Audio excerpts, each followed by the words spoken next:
यह पदयात्रा पिछले 2 अक्टूबर गांधी जयंती से राजघाट बनारस निकली गई है और 56 दिनों तक यह यात्रा चलेगी। आज यात्रा का 53वां दिन है।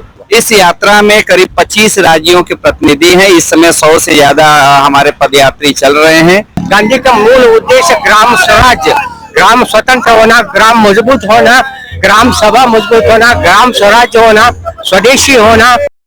वाराणसी से राजघाट दिल्ली तक पैदल यात्रा जा रही है। यात्रा को लेकर के जानेंगे कि यात्रा का क्या उद्देश्य है। जी नमस्ते।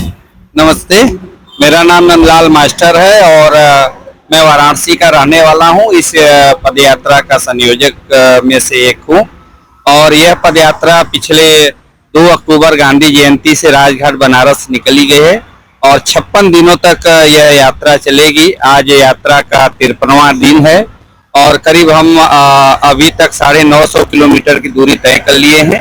1000 किलोमीटर की दूरी तय करते हुए हम लोग 26 नवंबर को राजघाट नई दिल्ली जाएंगे। वहां पर बापू के समाधि पर हमारा संकल्प है और उसके बाद जो है कि हम लोग जंतर मंतर पर हम लोग जा करके अपना यात्रा को समाप्त करेंगे। 26 नवंबर हमारा संविधान दिवस है और इस यात्रा का उद्देश्य भी है कि हमारे देश में जो हमारा संविधान है, जो उस पे खतरे दिखाई दे रहे हैं, उन खतरों से लोगों को आगाह करते हुए और साथ ही साथ बनारस में गांधी जी का एक आश्रम था जिसको वर्तमान सरकार ने बुलडोज कर दिया, उसे तोड़ दिया। इसके खिलाफ हम लोगों ने इस यात्रा को निकाला है। देखिए 2 अक्टूबर से आपकी यात्रा शुरू हुई है। कितने लोग आपकी यात्रा के साथ हैं और कब इसका समापन होगा? इस यात्रा में करीब 25 राज्यों के प्रतिनिधि हैं। इस समय 100 से ज्यादा हमारे पदयात्री चल रहे हैं और जब हमारा कल जो है दिल्ली के बॉर्डर पर बड़ी तादाद में जो है कि पूरे देश भर के पदयात्री साथी जुड़ेंगे और 3 दिनों तक हम लोग जो है कि दिल्ली के सरजमी पर जो है अपनी आवाज को बुलंद करते हुए 26 नवंबर को हमारे संविधान दिवस के अवसर पर हम लोग जंतर मंतर पर समाप्त करेंगे। यात्रा का यदि बात करें, मुख्य उद्देश्य क्या है, किस चीज को लेकर के यात्रा निकाल रहे हैं? हम लोग यात्रा 4 उद्देश्यों को लेकर के निकाले हैं। एक हमारी जो साझी विरासत है, उस विरासत पर जो खतरे दिखाई पड़ रहे हैं और वर्तमान सरकार जिस तरीके से गांधी विचार को खत्म करने की कोशिश कर रहे हैं, उनके आश्रमों पर जो है कि कब्जा कर रही है, हम इसके खिलाफ हैं। और हमारा मानना है कि जिस गांधी को पूरा दुनिया मानता है, पूछा जाता है, हमारे देश के राष्ट्रपिता कहलाते हैं, उनके विचार को कतई जो है कि मारा नहीं जाना चाहिए। दूसरा हमारा यह है कि जो संविधान में हमारे मौलिक अधिकार हैं, उन अधिकारों को आज भी सरकार बात नहीं कर रही है। हमें आपको जो है कि हिंदू मुसलमान के नाम पर, कभी मंदिर मस्जिद के नाम पर लड़ाने की कोशिश कर रहे हैं और हमारा मानना यह है कि हमारा देश साझी विरासत का देश है। यहाँ पर सभी धर्मों को, लोगों को उसी सम्मान के साथ जीने का अधिकार है। तो हमारी साझी विरासत भी हमारा मजबूत होना चाहिए। और तीसरा, हमारा देश लोकतांत्रिक देश है और लेकिन कभी कभी सरकार इस तरीके की नीतियां अपनाती है कि जैसे राजा महाराजाओं का देश हो, जो चाहे जैसे कर ले।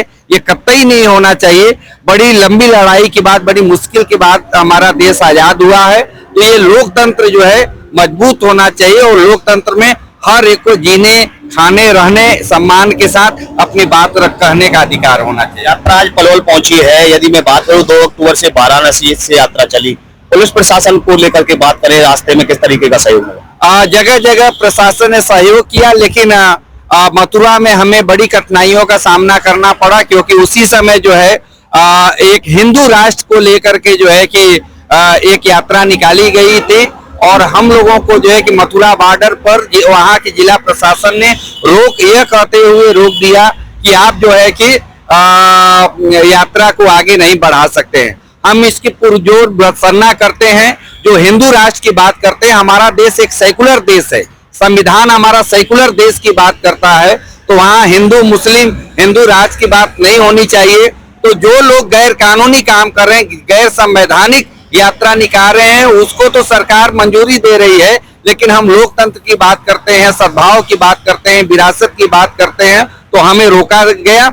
ये बहुत ही दुर्भाग्यपूर्ण। सरकार से क्या आह्वान करना चाहोगे अपनी यात्रा को लेकर? हम सरकार से आह्वान करते हैं कि जिस तरीके से सरकार गांधी संस्थाओं को बुलडोज की, तुरंत उसे जो है कि रिलीज करे और साथ ही साथ जो हमारे मसले हैं, रोजगार का, रोजी का, भुखमरी का, गरीबी का, शिक्षा का, स्वास्थ्य का, सरकार इस पर काम करे न कि जो है कि वो नफरत की राजनीति करे, न कि वो जो है कि हिंदू मुसलमान के नाम पे हमें आपस में लड़ाने का काम करे। 26 नवंबर को समापन होगी यात्रा। जी हाँ, 26 कितने लोग रहेंगे वहाँ पर? करीब 1000 लोगों का हम लोग का टारगेट है कि 1000 लोग जो है कि जंतर मंतर पर पहुंचेंगे। बहुत बहुत धन्यवाद। धन्यवाद। दर्शकों, आप देख सकते हो कि आज एक कदम गांधी जी के साथ सद्भावना, संविधान, लोकतंत्र और विरासत के लिए पत्र यात्रा गारम प्यार का राजघाट वाराणसी, राजघाट दिल्ली तक 2 अक्टूबर से वाराणसी से शुरू हुई और 26 नवंबर 2025 तक। जी, मैं कर्नाटक से आ रहा हूँ। धारवाड़ से। मेरा नाम डॉक्टर M.H. पाटिल और ये गांधी विचार दृष्टि से पद यात्रा चल रहे हैं। तो गांधी विचार था स्वतंत्र के टाइम में जो ब्रिटिश लोगों को हटा को वह हमारा लोगों को वो कुर्सी पर बिठाने का गांधी का उद्देश्य नहीं था।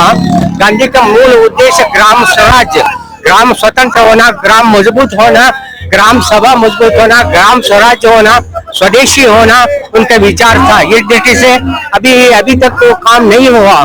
ग्राम सभा तो पूरा ग्राम का संपत्ति ग्राम सभा को आना चाहिए। ये सिर्फ वोट डाल को दिल्ली भेजे तो कुछ नहीं होता। वो अधिकार सत्ता तो अकेंद्रीकरण होना चाहिए। ये हमारा उद्देश्य है। मैं इसमें जुड़ा हूँ। धन्यवाद। दर्शकों, आपने सुना 2 अक्टूबर से वाराणसी से लेकर के राजघाट दिल्ली पर ये यात्रा पहुंचेगी और इनकी यात्रा को लेकर के तमाम बातें हमको बताई। आगे क्या प्रतिक्रिया रहने वाली है वो हर एक प्रतिक्रिया आपको दिखाने का काम करेंगे। आपका बहुत बहुत धन्यवाद।